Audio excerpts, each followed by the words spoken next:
네, 휴대전화는 이제 현대인들에겐 생활 필수품처럼 됐는데요. 하지만 통신비 부담이 만만치 않은 게 현실입니다. 그래서 정부가 통신비 부담을 줄이기 위해서 제4 이동통신사 선정을 추진했지만은 이번에도 무산이 됐습니다. 2010년부터 7차례나 사업자를 공모했지만 문턱을 넘은 곳은 없었습니다. 통신비 부담 줄이기는 요원한 걸까요? 녹색소비자연대 이주홍 국장과 함께 오늘 짚어보겠습니다. 안녕하십니까? 네, 안녕하십니까? 네, 안녕하세요. 이주홍입니다. 네, 말씀 나누기 전에 그동안의 제4 이동통신사 선정 과정과 그 결과에 대해서 영상으로 구성해봤습니다. 정리된 화면 먼저 보시겠습니다.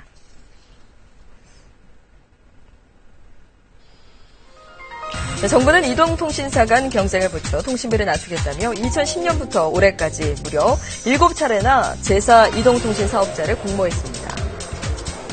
하지만 그동안 선정이 무산돼 문턱을 넘은 곳은 없었는데요. 이번 공모에 도전장을 낸 곳은 퀀텀모바일과 세종모바일, K모바일 등 3곳입니다. 하지만 미래창조과학부는 심사 결과 자금 조달 계획과 망 구축과 서비스 제공을 위한 방안 제시 미흡 등 모두 허가 적격 기준에 미달해서 허가 대상 법인을 선정하지 않았다고 밝혔습니다. 이게 2010년부터 이제 시작을 했는데 새로운 사업자 선정을 하기 위한 작업이요? 이게 벌써 지금 6년째 아닙니까? 네, 그렇습니다. 그런데도 이렇게 선정을 못하는 이유가 뭡니까? 네, 먼저 이 심사의 기준이라는 게 있습니다. 네.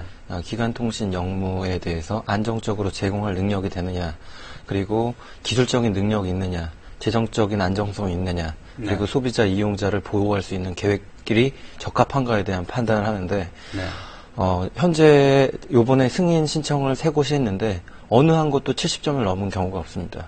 이 70점이라는 기준을 말씀드린 건 70점을 넘어야 선정이 되는데 어느 한 항목도 넘지 못했고요. 가장 크게 여태까지 7번의 심사가 있었지만 가장 크게 이제 문제가 되었던 부분이 재정의 건전성이라든가 재정의 그 계획성이 좀 미흡하다는 그런 지적들이 있어서 7번 모두 실패가 됐던 것 같습니다. 네, 재정상 이유가 문제가 됐던 건 이 통신망 구축에 아무래도 막대한 돈이 들기 때문이죠. 그렇죠. 이게 요번에 선정되는 사업자는 이 알뜰폰과 다르게 전국적으로 망을 다 깔아야 됩니다. 전국적으로 망을 다 깔려면 이 100억, 200억으로 되는 게 아니라 이 조 단위의 그 금액이 투입이 돼야 되는데 그런 그 자금 계획이 현실성이 있는지에 대해 검토를 해봤는데 그런 부분이 미흡하다라고 그렇게 미래부가 판단한 것 같습니다. 네, 4번째 이동통신사 선정하는 이유가 이제 통신비 부담을 완화하기 위해서라는데 이 취지는 참 좋은 것 같은데 실질적으로 그렇게 이어질 수 있을지 조금 의구심이 드는 부분이 좀 있습니다.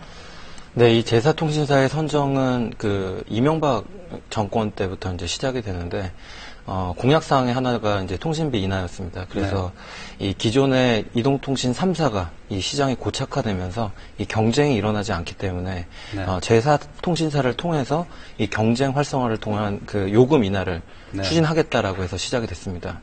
하지만 지금 이명박 정권 때 시작하거나 박근혜 정부에서 지금 추진하는 것처럼 제4통신사의 효과는 이 경쟁 활성화뿐만 아니라 이 통신 요금으로 이어질 수도 있겠지만 자칫 잘못 선정하게 되면 그 사업자가 망하게 되거나 그리고 이 사업자가 제대로 운영을 못했을 때는 더 큰 소비자가 피해가 발생됐기 때문에 미래부가 좀 더 신중하게 판단을 하고 있는 것 같습니다. 그리고 그동안 뭐 3사가 나누던 걸 4사가 나눴을 때 그 효과가 얼마나 될지 뭐 이런 것도 아직까지는 좀 불확실한 것 같습니다. 그렇게 하지만 뭐 제4 이동통신 사업자 선정 공모만 하면은 이렇게 업체들이 좀 나서지 않습니까? 네. 그렇게 나서는 데는 또 뭐 이유가 있을 텐데. 이렇게 선정이 되면은 소비자들한테는 뭐 구체적으로 어떤 좀 혜택이 돌아올까요? 쉽게 통신비는 뭐 떨어질 테고. 쉽게 생각을 해보시면 예전에 대한항공하고 아시아나항공만 있을 때와 지금 저가항공사라는 제주항공 뭐 여러 가지 이제 저가항공사가 있음으로써 전반적인 항공 요금이 이제 낮아졌습니다. 그런 경쟁을 것처럼 통한 인하. 그렇죠. 경쟁을 통해서 그러니까 제4통신사가 이제 새롭게 시장에 진입되면서 낮은 요금을 제시를 하면서 전반적으로 기존에 있었던 SK텔레콤, KT, LG가 전반적으로 요금 수준이 낮아질 거라는 기대를 하고 있는 것이고 그게 전반적인 전문가들의 전망이기 때문에 그런 효과들 그리고 소비자들로서는 한계가 더 있음으로써 선택권이 확대가 될 수 있는 부분이 있기 때문에 전반적인 서비스 품질에 대한 향상과 그리고 요금의 인하로 이어질 수 있는 가능성은 크다고 보고 있습니다. 결국은 이제 이 통신비 부담 문제인데 최근에는 이 통신비 부담 때문에 이제 알뜰폰 시장이 이제 크게 확대되고 있다고 합니다. 그래서 이제 이동통신 가입자 10명 가운데 1명이 이 알뜰폰을 사용할 정도로 이제 인기가 높다고 하는데, 예, 저희가 정리를 한번 해봤습니다. 우체국에 마련된 알뜰폰 상담 창구. 소비자들이 단말기와 요금 설명서를 꼼꼼히 살펴봅니다. 일반 대리점에 제가 이제 상담을 해봤는데 일단 단말기 값이 너무 비싸고요. 최소의 금액으로 또 이용할 수 있는 그런 게 있다고 해서 가입 신청을 하러 왔습니다. 최근에는 기본료까지 없앤 공짜 요금제가 나오자마자 사람들이 몰려서 함께 제공하는 폴더폰 물량 2,800대가 하루 만에 품절됐습니다. 알뜰폰에 가입한 사람들은 2013년 155만 명에서 지난해 말 585만 명으로 해마다 증가해 전체 이동통신 시장의 10%를 차지하고 있습니다. 특히 단말기의 다양화와 차별화된 서비스로 알뜰폰 사용층은 노년층에서 젊은 층으로까지 확산되고 있는 추세입니다. 이 통신비가 꽤 부담이 많이 돼요. 이게 아무래도 최신 기기, 이게 스마트폰, 이제 휴대전화 사용하는 주기 자체가 아주 길지 않기 때문에 그럴 것 같기도 한데요. 그래서 그런지 알뜰폰이 인기가 있을 수밖에 없는 것 같습니다. 처음에는 어르신들만 쓰는 줄 알았더니 젊은 층도 아주 많이 쓴다고 하더라고요. 인기 원인이 뭘까요? 네, 근데 뭐 다 쓰시고 계시겠지만 이 휴대전화라는 거는 가족에서 한 명만 쓰는 게 아니라 모든 사람이, 모든 가족 구성원들이 다 사용을 하기 때문에 작은 금액이라도 그 모아보면 10만 원이 넘고 20만 원이 넘게 그런 상황이 발생이 되기 때문에 통신비를 줄일 수 있는 방안에 대한 여러 가지 고민들을 자체적으로 많이 하시고 계셔서 집에서 와이파이를 이용하신다거나 뭐 예전에 있었던 중고폰을 이용하시는 분들이 많은데 알뜰폰으로 점점 더 많이 유입이 되는 그 요인으로는 좀 더 저렴한 요금제가 가장 큰 요인이 아닐까라고 생각이 듭니다. 좀 더 다양한 요금제도 그렇죠. 선택할 수 있다는 것도 좀 장점으로 꼽히죠. 실제 요금이 얼마나 싼 겁니까, 이게? 뭐 앞에서 소개해 주신 대로 이 공짜 요금제부터 시작을 해서 이 단순한 비교가 될 수는 없습니다. 이용자 이용 패턴에 맞춰서 비교가 돼야 되겠지만 평균적으로는 30% 정도 더 저렴한 요금을 이용할 수 있다는 게 가장 큰 알뜰폰의 이 강점인데, 이 알뜰폰이라는 게 그렇게 저렴하게 이 제공을 할 수 있는 이유 중에 하나가 통신사에게 좀 더 싸게 그걸 받아와서 도매업자가 이마트에서 좀 더 가격을 싸게 파는 것 같은 그런 원리이기 때문에 가격이 조금 저렴하기 때문에 이 요금제들을 많이 찾고 있는 것 같습니다. 품질은 어때요? 품질은 이제 소비자분들이 많이 오해를 하시는 것 같은데 기존 통신사의 망을 똑같이 쓰시는 겁니다.